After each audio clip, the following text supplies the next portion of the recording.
following is a Comfortably Zoned Radio Network production. We are back, and you are comfortably zoned with me, the Zig Zag Man. I'm in Alameda, California, right across the bay from San Francisco, across the moat from Oakland, and pushing on the doors of life, Mark Pull, as usual. I fight what I call the unholy trinity: big business, government, and organized religion. And along with that, I talk a lot of ball. I'm a big sports nut, baseball in particular, and New York Mets in particular to that. And my guest today is New York Vinnie, who's a Met fan. New York Vinnie Richichi, returning to Comfortably Zoned. How are you, sir?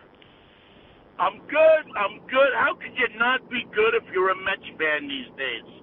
These days, that's the qualifier. These few days, it has been a rough season, and up until, I would say, the All-Star break, we were headed nowhere. There was no reason to believe in anything. Tug McGraw might as well have been buried. You got to believe. And all of a sudden, they're starting to put it together to the point where they're like 5-6 games over 500. Can you believe that? Yeah, and they're a wild card. Or there might be two. No, they won last night, so they're a game out of the wild card.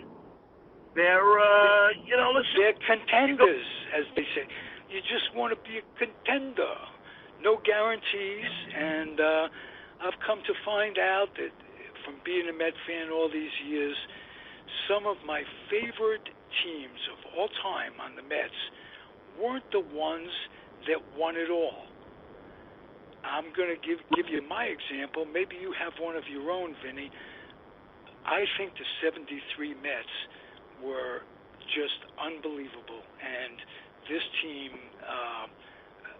incidentally, is mirroring them in a lot of ways. You understand what I'm talking about? The 86 team was great, 69 was great. Of course, they won it all, and nothing can replace that. But, in terms of falling in love with a team over the course of a year, the 73 Mets did it for me, and this version is happening. We got Alonso, McNeil, all kinds of surprises, J.D. Davis. What do you think? Well, let me talk to your first point first. I've been to all of the Mets World Series. I was there the night that they clinched. Matter of fact, in 1969, I was there the night that they went into first place. I was there the night that they clinched. I was there when they won the pennant, and I was there when they won the World Series. So I was at, and I've been to at least one game in every Mets World Series. And I've seen some great games. I've seen Seaver. I've seen this. But the best game I ever saw was July of 1978. And Seaver was gone, and Pat Zachary was on the team, and they're playing the Reds, and they're getting their butts kicked by the Reds. But in the 7th inning, they score a couple of runs. And then in the 8th inning, they score a couple of runs. And then in the 9th inning, they're down to two outs. They're down to their last final out. Steve Henderson steps up to the plate and hits a grand slam home run, and the Mets win. I love it. I love it for two reasons. You mentioned Seaver was gone, and you also mentioned Pat Zachary, along with Steve Henderson. There was Doug Flynn, Dan Norman. Those were the guys, all good ball players, good solid ball players. But you add them all up, no Seaver. Am I right? Oh, well, yeah. It was, and they had Willie Montañez was playing first base. He was a hot dog. Then they had the whole, you remember Willie Montañez, and then they had Frank Tavares. Yes, he came from Pittsburgh. He was a hitter, but not much of a fielder. And Dougie Flynn played second. And they had Hebner at third. Well, first they had Lenny Randall. They had who? I'm sorry. Lenny Randall. Remember Lenny Randall? Oh, absolutely. He's had a podcast on my network, Lenny Randall. Lenny Randall was playing third. Then they traded with the Tigers. Was that when they brought in Phil Mankowski? No, I think they brought in Phil Mankowski to play third. And there was a guy named Steiger, too, who played third a little bit in those days and didn't pan out. But yes, Phil Mankowski. They had Stearns catching and Unser in center field. Stearns on that. Pardon? You would go to the ballpark to watch Stearns play because he didn't care if they were in last place, first place, in the middle, or if it was December 23rd. He'd knock you down when you were coming into the plate. Exactly. Exactly. Those were what I call the Bruce Beauclair years.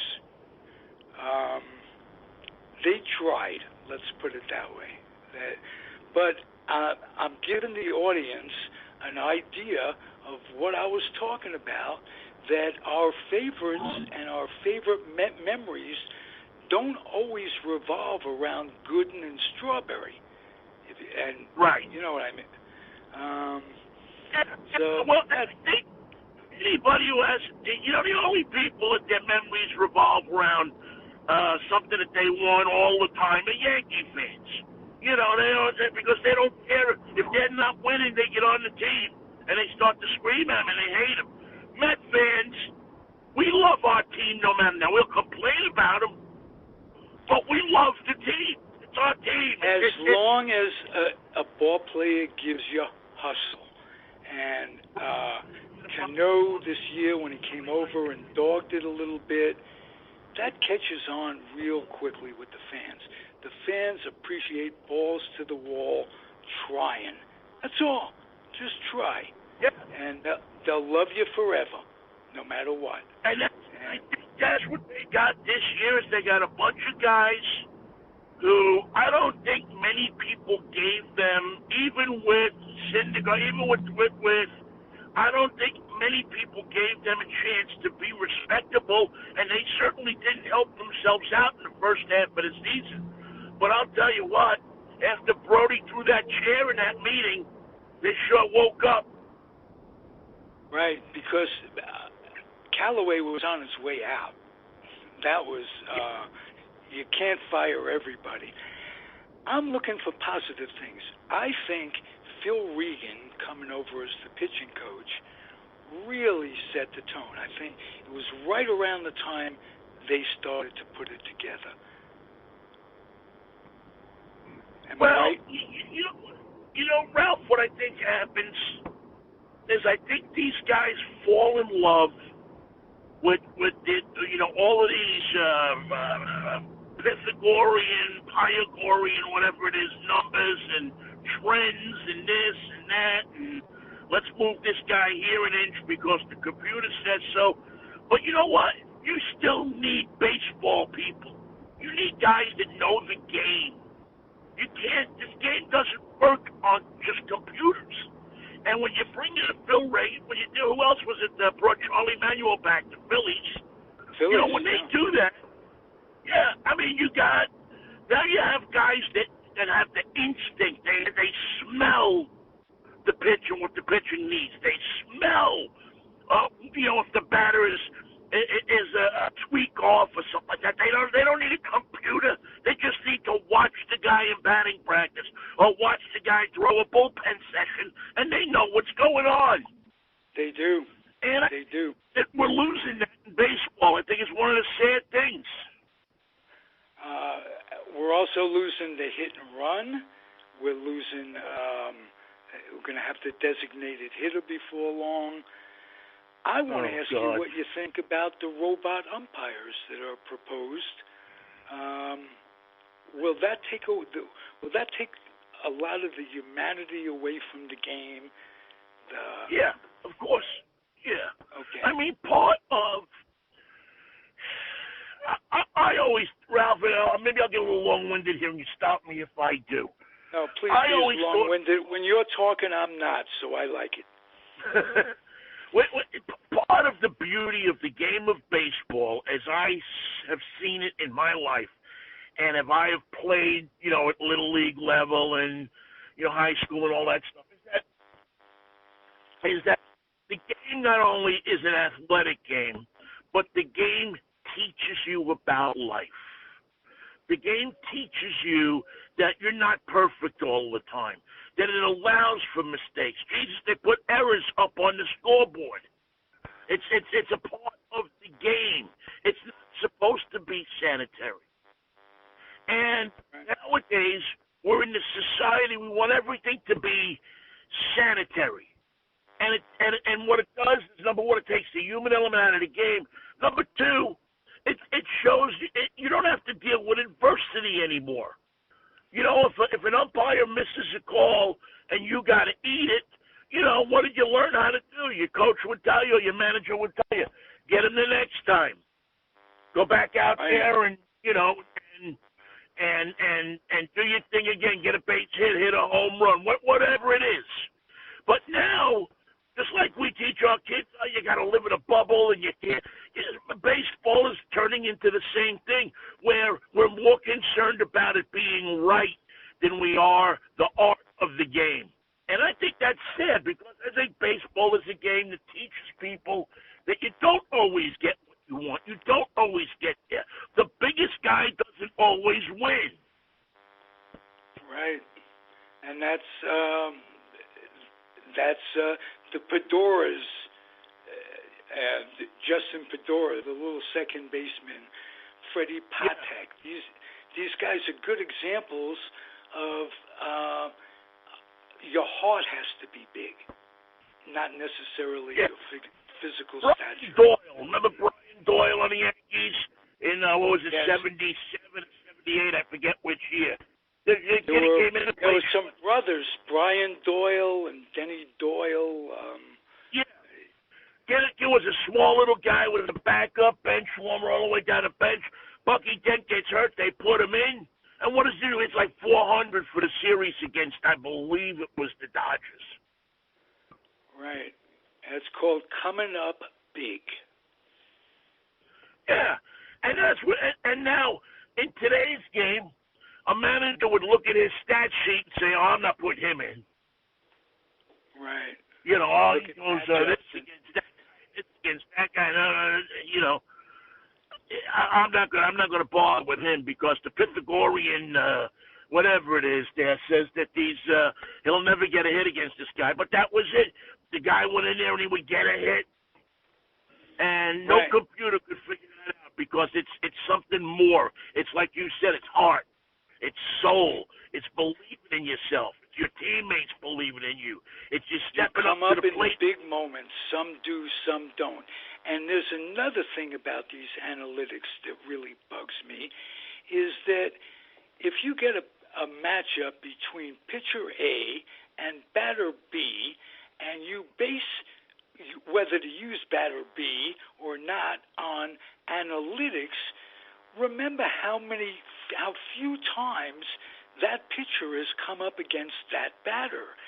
I call it the law of small numbers, as opposed to the law of large numbers, which really work more favorably, considerably more favorable. It's hard to judge. A guy's going 0 for 6 against him. How's he ever going to get a hit this time? Hell, 0 for 6. He could get 3 hits and be batting 300 against this guy by the end of the day. So the small numbers that determine analytics bug me. And how much of an adjustment has the pitcher and or the hitter made since those numbers were accumulated? Right. And have they tweaked things? Have they gotten a Phil Regan to tweak their release? Have they gotten a Charlie Manuel to just, hit through the ball, that kind of thing, whatever a batting coach teaches? You know what I'm saying? Well, and these guys are great because they pick up sometimes if a guy's dropping his hand a little bit, or if a guy is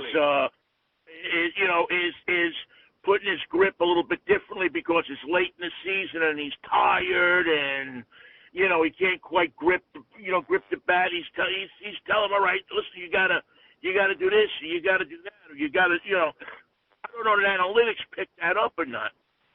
Right, exactly, and I don't think it works as all that good a predictor of things to happen. I'll give you an example. What with the shift going on in baseball now, you would think that there would be fewer runs scored, but there are more runs scored since the shift started. So that's something to think about also. And also something to think about where we're losing the old-fashioned game of get on, get them over, get them in. None of that anymore. None of that. Right. It's either strike out or hit a long ball. Strike out or hit a long ball. Okay. But I do want to talk to you about something positive in today's game, day and age in baseball, and that is the defensive skills that are out there now. We are seeing plays made in the field that are absolutely unreal. We have guys making plays every day that Brooks Robinson saved for the World Series, that kind of thing. And physically the plays are different now. In Brooks Robinson's day, you didn't go near weights. You stayed up because they thought that it made you muscle bound. And now these guys are, these guys are such, machines. They are, but what's incredible is the oblique injury as an example.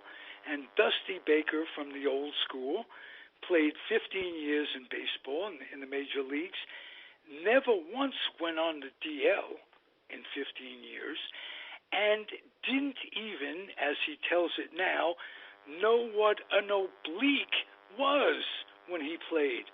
And now you're getting guys going out. Are they putting too much strain on? Are they trying to get out of their bodies and just, it's like pitchers throwing 98 consistently and they tear out their arms. They don't, I don't know, but there's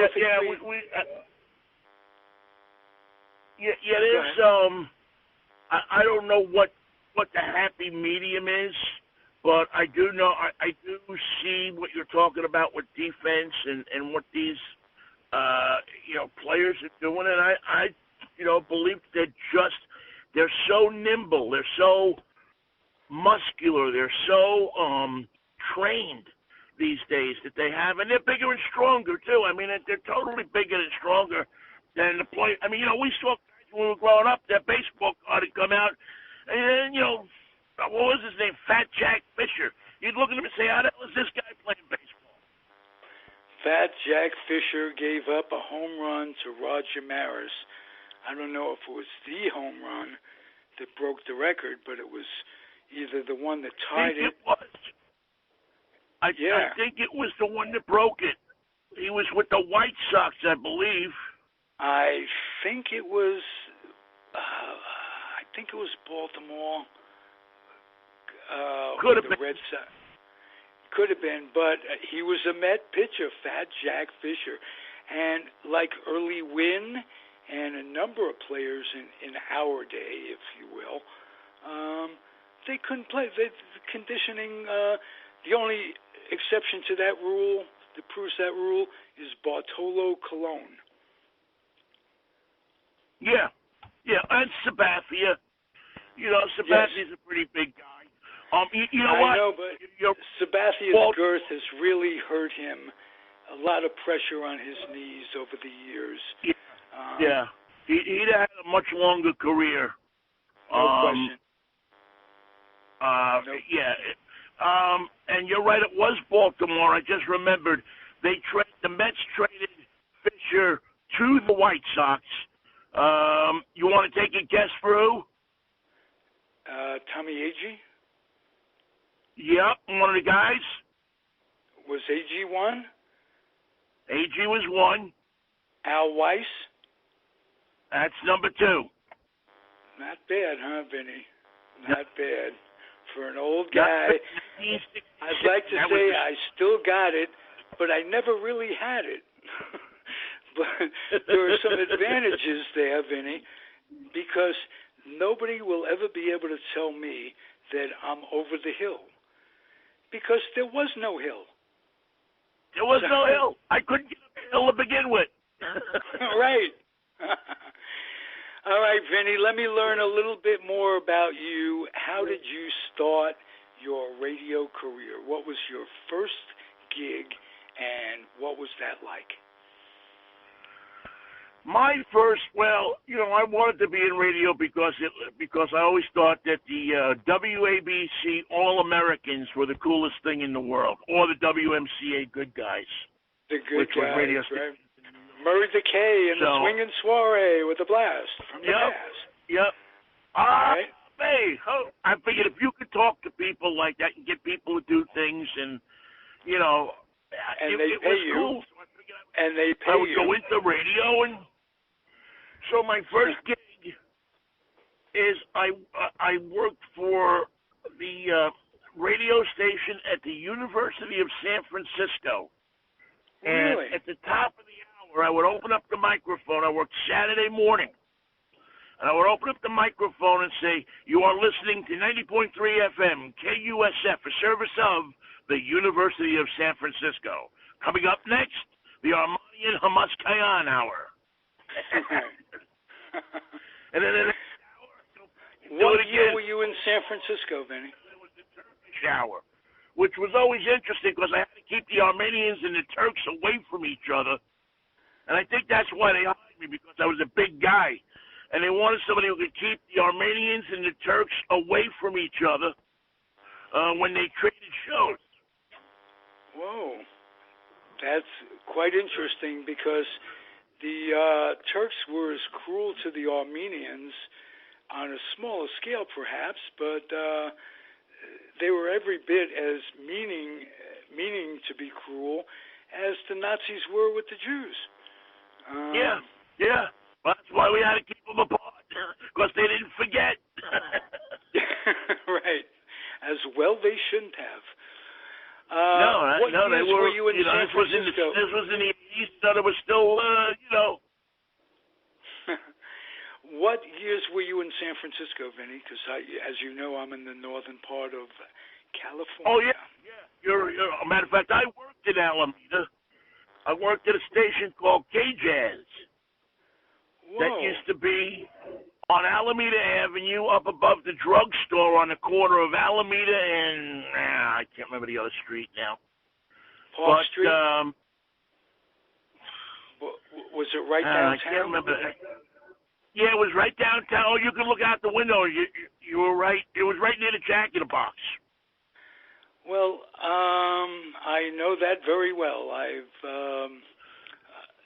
walked Alameda now for 25 years, and I know every nook and cranny, and it's too bad our paths didn't cross back then. It would have been nice. Yeah, you got there as I was leaving, but I worked over I worked at K-Jazz over there before it went out, 92.7, which was a legendary station.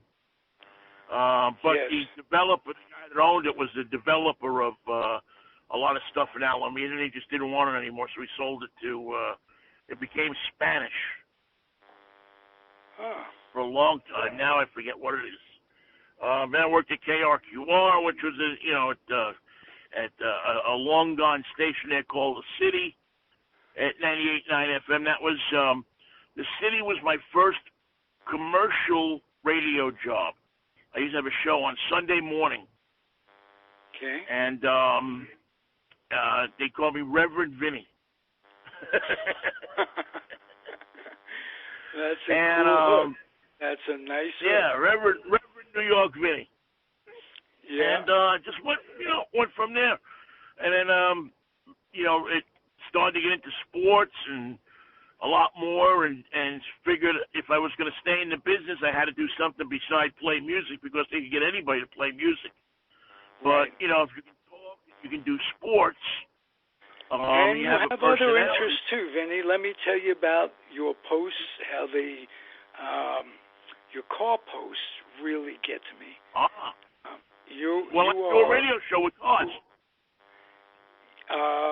You'd be welcome to do a podcast on my network any time about cars.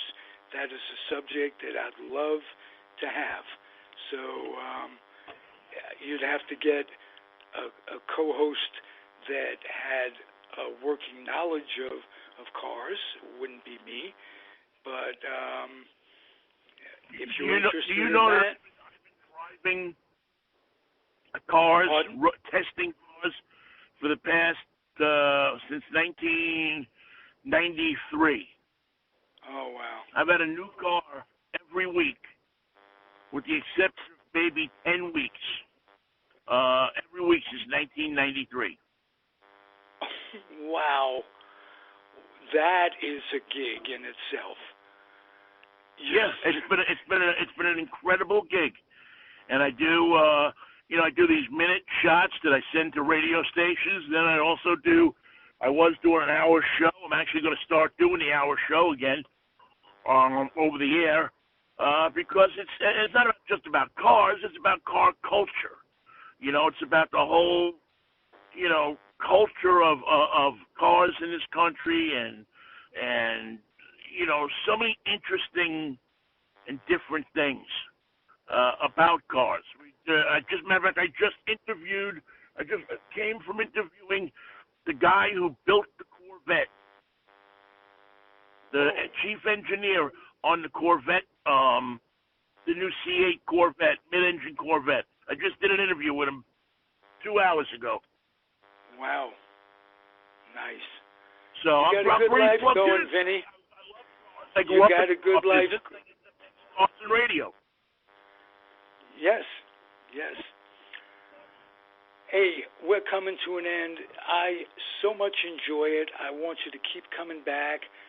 If we could work something out with the podcast, it would be great. But come back as a guest either way. And I love the New York flavor, Vinny. And I love the Jackson Heights roots. Because when you were talking about Little League, it was Elm Jack. Am I correct? No, it was not. Oh. It was Silk Sox. Remember the Silk Sox Little League? Oh, no, I don't. That might have been after my time. Boulevard Field. And it was predominantly kids from Astoria. But my father had a gas station in Astoria, and he knew one of the coaches on one of the teams. And he said, "Hey, kid, my kid wants to, join Little League." And I said, "Oh, yes, and, have him come to the practice." And I practiced, and I got on the team. I was with the Silk Sox Braves. We used to play at Boulevard Field, and then we had the older kids would play at St. Michael's. Remember the park, St. Michael's, under the BQE? I do. Yes. So you had access. Your family had access. Yeah. You got into cars early because your family drove. Your dad was into. Oh yeah. Well, yeah. My dad owned gas stations when I was growing up. So. Right. Vinny, good show. I enjoy your company. Pardon me? I was just saying, New York, that's unusual sometimes because a lot of people in New York, people from outside New York don't know. Absolutely. A lot of people in New York don't. Most people in New York don't drive. That's all there is to it. So you had the best of both worlds.